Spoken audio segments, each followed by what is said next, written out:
Hello, ladies and gentlemen. My name is Kashawn Hopkins. I'm an instructional technology specialist from Oklahoma Public School Resource Center, and today I'm here to talk about Canva, which is a digital platform that you can use to create visual media. So yeah, it is not to be confused with Canvas, which is a learning management system. You might run into that trouble if you type it into Google or something like that. I've run into some trouble when I was doing some research, so hopefully helping you avoid that. I want to take a moment to have my colleague introduce himself. He's going to be joining us on this Tech Talk. Hello, I'm Kurt Bernhardt. I'm the technology director for OPSRC. Kashawn and I make up the technology team here. If you need any type of technology help, just reach out to us and we'll be able to help you. Yep. I would say the best way to reach us is techteam@opsrc.net. Yeah, just like what Kurt said, we'd love to help you out in anything that has to do with that education technology. Yeah, also for anybody that's here or anybody that's watching the recording, I have a link to the slides here. The address is case sensitive, so I'm going to read it out. It's lowercase t period ly / capital F, the number 9 and capital N. Additionally, a really good place to get that if you don't like typing in letters and stuff like that is just go to the opsrc.net / tech talks. If you go there, in fact, let's just take a small moment to visit this page. It's looking fresh and fine and fantastic. It's filled with all sorts of resources here, starting from our upcoming Tech Talks that you can register for to a nice little suggestion for future technology tools. I would love to hear from people and might get some ideas out there. And we have a little section down here, archive Tech Talks, starting from technology standards, technology integration models, and all the other individual Tech Talks. Each of them contains a video and some slides as well, which some fantastic resources in them. So yeah, take a look. There's some great stuff on there. And for this particular Tech Talk, I just want to show you a little bit about things that you can create inside of Canva. Like I said, you can create a lot of different types of visual media. This one, I'm going to be focusing on graphics portion of it. And in fact, that's a huge portion of what you can create on there, but there's also some video creation tools as well. But for right now, let's take a look. There's an example of a resume on here. Note that, this, you can create kind of like the standard work resume, but this is like a character study resume over Juliet from, Romeo and Juliet. So some fantastic stuff down over here that students could potentially create. That's really good for like an English class, I imagine.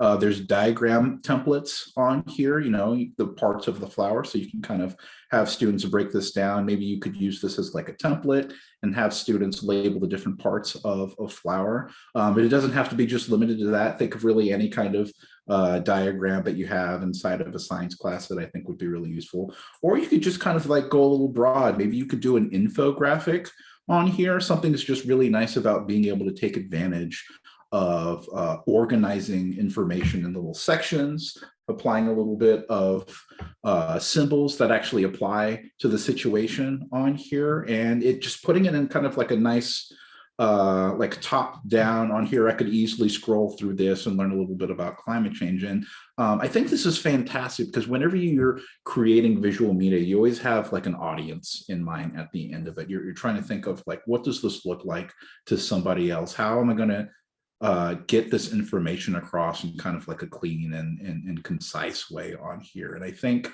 arming your students with this, I think this is a good tool for teachers, but if you're able to take it up to that next level where you're arming your students with this and giving them an opportunity to express themselves using visual language, it can be a powerful tool for them. Yeah, and if you want to catch more examples, I have the source for all of those images in this link. Additionally, there will be a page dedicated to a bunch of sources that I have found that I think are going to be quite useful. But for right now in this Tech Talk, let's keep it moving with my objective for this time. After this Tech Talk, educators will be able to integrate Canva to create graphics and help students achieve their learning goals. As cool as this tool is, I think it's a fantastic teacher tool. I think at the end of the day, keep in mind that it's the students that we want to center this tool about. So resist the urge to just kind of like throw the tool in there just because it's great. And it has all these wonderful features, because I think with this tool in particular, it can be easy to be overwhelmed by like how many choices and things that you can get access to. And I'll show you a bit of that in a little bit. So yeah. A little schedule of about how this Tech Talk is going to be structured for like the next 20 something minutes that I have with you all. I'm going to go over the tool, start with an overview, give a little showcase, show how to log into it, take advantage of some of the templates, move a couple of objects and text around, and then share out anything that you create on here. Something I do want to highlight here, and I'll repeat it again once we get to the showcase, is that I'm going to show you kind of the free account that you can get with Canva. There is an education account that I think you should take advantage of if you feel like this tool could be useful for your classroom. It's completely free and it comes with a bunch of other features on there. Unfortunately, I'm not able to show any of that at this moment just because of I don't have an educator's account. There's some things that you have to send as proof for that, but yeah, I'll leave that information in the resource pages. Next, I'm going to talk a little bit about integrating technology. I always like to have that part in my tech talks, just to help you, appropriately design integrating technology into your classroom. And so I try to help add a little bit of that. And I'm going to take those first two sections and wrap them up together in the tool application section. I just try to give an example of like, if you did want to put that tool in your classroom, what would that kind of look like? Finally, we'll wrap everything up. I'll share any resources I might have. I'll just highlight a few if we have time. Share a link to the evaluation and give my thanks for you listening to the Tech Talks. So let's not waste any time. Let's jump on into the tool overview. First of all, a clear definition that I have here is Canva is a design platform used to create visual content. A little broad on that one, because it's not just limited to graphics. You can do other things with it as well. Unfortunately, I won't have time to show everything, but maybe we'll come back and do another one of these if I feel like the need comes up. Different things that a few feature highlights that I want to bring up here. They have a ton of templates, almost an overwhelming amount of templates. It was something that kind of kept me from doing a tech talk on this before, because it just felt like there was a whole lot. But you can simplify a lot of that stuff down if you know what you're looking for. And especially if you get an education account and you create a classroom, you can sort of handpick what resources are available to student accounts that get signed in your classroom. So there's a way to limit it down. Like I said before, there's free education accounts. I've included a link to that startup page that gives you a lot of information about that. And that's good for K through 12 and student accounts on there. Yeah, there is a drag and drop interface on there. So once you do pick a template, or you can click a blank page if you want to, a lot of the stuff is just pulling objects, text, resources, anything digital media, putting it onto a little canvas space in the middle of your screen, and then moving things around on there. So really nice things. And it has context settings. So if you click on an object, you can see at the top of the of your screen that there's some adjustments that you can make. There's a live collaboration tool, which is fantastic. So last time I talked about Adobe Creative Cloud Express, which is also a good tech talk if you're interested on that one. One of the features that it was missing was live collaboration, and Canva thankfully has it, which is super cool. There's the multi-format download, so you can download anything you create as PDFs, JPGs, the other one, PNGs. Yeah, so lots of different ways that you can share out. And there's also a multi-app integration. So Canva plays really nice with things like Microsoft Teams and Google Classroom. It just kind of feels like in a lot of the different apps, that's kind of like the standard that you can take it and put it into other contexts, and it works quite nicely. And then finally, where do you access it? Of course, canva.com, such an easy address on there, and that's where we're going to head over to. Now, I'm already logged in, so I'm actually going to sign out here so you can see the front page. On here, you can see what it looks like, a little something like this one. If you want to look through any of the Canva features, you actually don't have to log in. The very front of the page is going to show you can't actually create anything until you log in, but you can at the very least look and see what kind of stuff is in here, and things that you can go through like iconic infographics, Instagram stories, resumes, There's all sorts of stuff they can get access to. But once you feel like you're ready, go to the top right-hand corner and click on sign up. And you can either get a Canva account or you could log in through, Google, Facebook, Apple, email accounts, any of that stuff. I'm going to pick my Google account because I have everything attached to it. So let's log in. Once you've logged in, you'll get into this little dashboard space. It looks kind of like the front page over here. You can see a lot of the stuff looks the same, even the top of the screen. The only thing that has changed here is on the left-hand side where, like, for example, if you click on all your designs on the left side navigation bar, you can see all the stuff that I've worked on before. You can click on shared with you. So if you're invited to collaborate in a project, you can see it in there, and you can even organize things inside of folders on here. So quite nice. But I want to start with something easy. So I want to create a design, but real quick, I just want to spend a moment to let you look through some of the templates. So at the top of my screen, I can hover over the template tab, and you can see, like I said before, it's just, it almost feels like an overwhelming amount of templates on here, but it's just a lot of different options that you can access on here. Not everything, unless you do a little bit of judging. If you're a little creative with how some of these things are selected, not everything is related to education, but there is an education section on here, which is quite nice.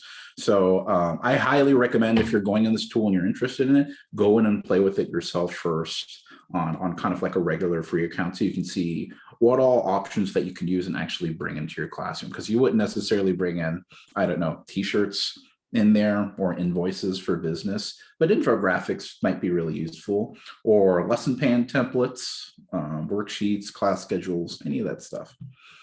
There's also a features section that also has a bunch of other tools in there and things that you can use as well. But yeah, there's all of those. You can even go to the search bar and search for content as well. Like, for example, one of the things that I thought that was neat that they have were mind maps. So you have, really nice templates that have to do with mind maps. Now, something to keep in mind is not all the stuff goes to the free account. If you see that little crown on there, that means it's for a pro account, so you got to pay for that. But you will get more access to templates if you have an education account. So it's something to kind of keep in mind on there. Additionally, it didn't happen here, but on the free account, you also get pop-ups that won't happen inside of your education account. So yeah, there's that. Okay, let's go to the top right-hand corner of my screen and click on Create a Design, this big old purple button that I have over here. You can select from the templates on here, any one of these. Let's do, I don't know, a book cover. That sounds fun. And it even lets you know what is the size of the canvas that you have here by width and length instead of pixels. So let's do a book cover. And this is just essentially starting me with a blank canvas that I have here. You can see that the interface is on the left-hand side. You have items that you can bring into your canvas here in the middle of my screen. In the middle of my screen is just this blank sheet that I can start adding things to. And you'll see at the top of my screen in this blank area, right below the bar on the top of my screen, is the where the settings will go. So let's mess around with this a little bit. Yeah, I'm going to go over and click on elements on the far left-hand side. You can, if you want, bring in a template, but that changes effectively everything inside of your canvas in the middle of your screen. Yeah, and so I can scroll through here. I can find some elements. They give you some suggestions on things that you want, but let's do, I don't know, a table. Table sounds fun. So I could scroll through here. I can click on this right arrow and see if I can find the table that goes to my liking. Generally, I'm just looking for something that fits the format that I'm looking for. So let's do something nice and clean like this bar table here. So I can click on that. And right when I click on that, it just dumps it here in my space. So you'll have to do a little bit of adjusting. Now, I don't have a whole lot of visual space here. So if I want to, I can increase that space by clicking on this little this little left arrow on my left navigation bar. Additionally, there's tooltips. You can see if I'm hovering over it, I can press Control and / and also get rid of it. So students, or if you get savvy with it, there's also some really nice hotkeys. Now, my canvas is really small and I want to get kind of in there, and my vision's not super great. You can see I'm wearing my glasses. So if I want to zoom in, bottom right-hand corner down over here, there's a little slider that I can use to make this bigger and smaller. So quite nice. I can even, if I want to, go to kind of like that diagonal arrow business over here, or Control-Alt-P, and I can even get kind of like a full screen view, which is really nice. But I'm going to leave it for here right now. So maybe I want to tap on that, sorry, double click on that table, and I can enter in some information. So it's really easy to just kind of like go in and start messing with stuff. It gets a little messy, I imagine. But yeah, it's a real neat way that you can just kind of click and everything is already functional. And I can see at the top of my screen over here, since I'm editing a table, I have a table editing options. So I have different things like if I want to highlight a piece of text, change out the font, there's all sorts of options. And of course, you got free stuff mixed in with the premium stuff. So you got to watch out for that. Or I can adjust the size of the text. I can change the color of it. And you can see everything is context sensitive. Like whatever I change on here, the settings will adapt to that. I can adjust alignment. So there's all sorts of formatting tools that you can take advantage of on there. And there's even, you can click the more tool and get into it. So you can always adjust a lot of these options here.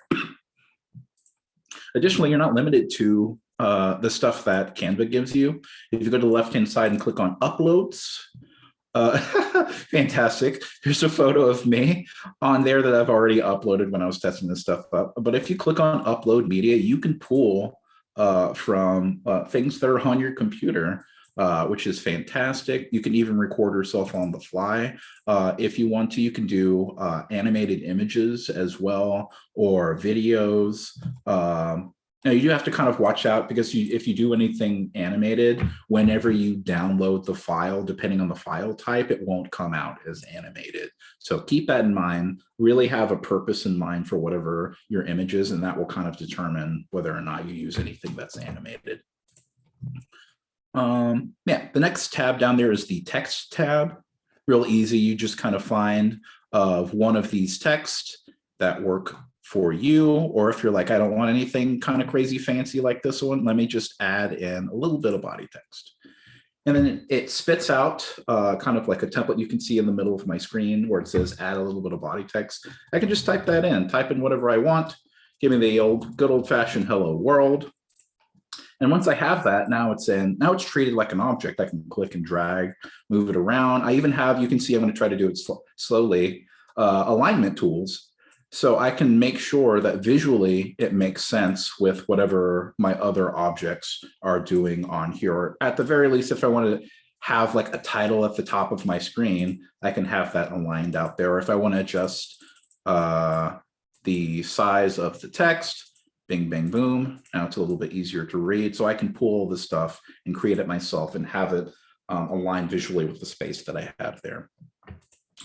Now, like I said before, there's lots of app integrations. Right below the text button there, I have the more button, which there is like kind of an overwhelming amount of apps too that you can pull into Canva. So if you like your Bitmojis, you could sign into your, I think it's like what, Snapchat that's connected to. Sorry, I don't know a whole lot about Bitmojis. I just know what they look like. Yeah, it's Snapchat on there and you can connect on that. Or, and it's kind of weird, there's no back button here. So you'll have to go over where it says Bitmoji and click the X button on here like you're closing a window. So it's kind of a little weird quirk. But you can see things like Giphy on here, Pexels if you want to get royalty-free images on there. You can pull things from YouTube, embeds, Flickr, Google Drive. There's all sorts of stuff. Some of these things I don't even recognize. So lots of great things in there. And you can also search Canva apps to see if there is an integration that works for you on there. So good stuff. Okay, before I kind of slow down on the showcase up here, I'm going to go to the top right-hand corner and just highlight a few things that are going on up there. First of which is one really nice thing is that if I mess something up on this page that I have here, there's the undo button. That's always my favorite button, and hotkeys that are attached to it. So you can either press Control Z, I can make those adjustments, or you can click the redo button or Control Shift Z. Really nice because that kind of aligns with the tools hotkeys for what is it? Like Adobe Photoshop, which is great.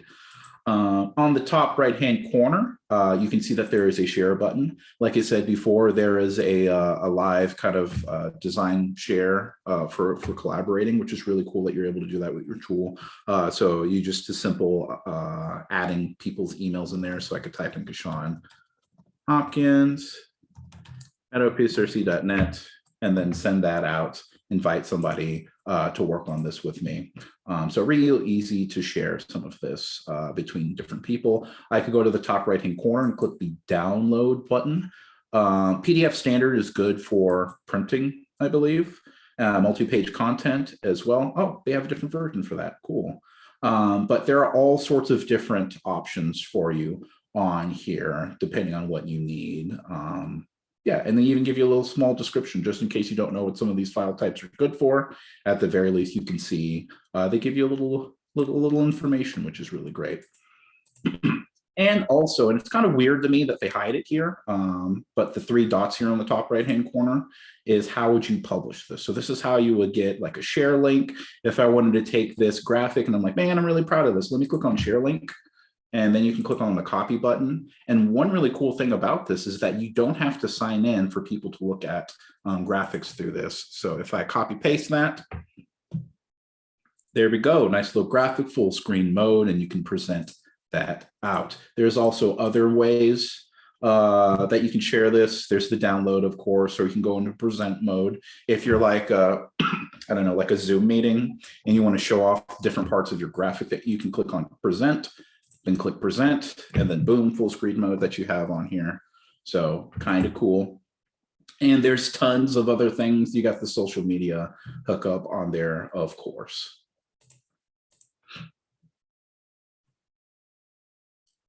All right, so that's a little showcase of what's going on inside of Canva. I know it looks like a lot, so I highly recommend that if this is something that you're interested in, play with it. Play with the templates, see what they're about. They're real easy. You just find the one that you like. You select it. Oops. Okay, no, those are blank ones. I need to actually find a template, but I don't know. I'm going to click an infographic. You find the one that you like that's not actually a premium one, so it doesn't have that little crown on it. It should say free on the bottom right-hand corner. You'll click on it. It gives you a little description of what's going on with there. You click customize this template. And then you are off to the races in terms of creating. You can just go in. You might want to zoom in. It is nicer when you can, when you have more visual space, but you can just click and edit any of that stuff inside of there. It's real great.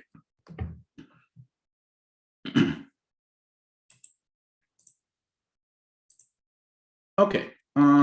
Yeah, so I got a couple of minutes. I just want to spend this last little bit here talking about integrating technology and a few applications that you can do. Yeah, so how to integrate technology. I recommend that you pick a framework out there. There's tons out there, the SAMR model, the TPAC model. This one is the Technology Integration Matrix, which is created by the Florida Center of Instructional Technology. The basic idea is that there are 5 characteristics of meaningful learning environments and 5 different levels of technology integration that you could start from, and you'll work your way up. From the left to right, it starts simple and it goes more complex, more involved, but more engaging for your students. There's a bunch of different characteristics, like the active characteristic, which is how much students are working with the tool. How does it get them from passively receiving information to actively being a part of the learning process? And there's a bunch of different characteristics here, but the one that I want to focus on in this particular one is the constructive characteristic here. Behind the constructive characteristic, it's called, that would be classified as being able to connect new information with prior knowledge on here. So I'm going to help I want to help you visualize what this tool might look like, what Canva might look like if you bring it to your students and you want them to actually start doing some creation on there. And I'm going to do that through the constructive lens. And so the first step would probably be at the entry level. This is characterized more by like passive use, like students are just kind of like looking through information and trying to get themselves comfortable at this stage. Something I recommend that you do is you have students maybe watch a set of videos on how to use Canva or read some articles on design principles that will help them out. Because if students aren't used to designing things out, they might try out some of these tools and like figure some things out intuitively, but sometimes they just need a little bit extra guidance. And if you like the tool, but you're not necessarily like visual language savvy on here, you just think it's going to be good for your students, you know, reach out to the resources that are already created out there. And I've included a few for you here. Next is the adoption phase, which is usually characterized by procedural use of tools. And so students are learning how to do like specific things that they're going to need all the time. Things like adding in elements or adjusting a piece of text or adjusting the size of it, or they know how to bring in media. They snap a picture of real life and they bring it into their canvas and start moving some things around. And so just learning those things at that step, once they feel a little bit more comfortable and they have the tool in their hand, is the adoption phase. And then finally, the adaptation phase. So this is the thing that you're probably working towards. There are more phases after this, but I just want to show you what a couple of levels using this matrix, how it would be useful here. And so here, students would be selecting some kind of graphic type. So you're trying to give them a little bit more choice in the process here. So they select a type, maybe it's a mind map, maybe it's an infographic, maybe it's a diagram, but they need to select something that fits whatever project that you have them work on, and then you have them develop and share out. And I think that's a key part of it, is being able to share out this graphic, because if it's visual medium, you have some kind of audience at the end of it. You're designing something with intention. And in this case, you could do like a summative project. Maybe you had your students read a book together. Everybody read this book, and now you're going to get together in small teams and design like a book cover that matches kind of like the tone and themes of the book, something like that.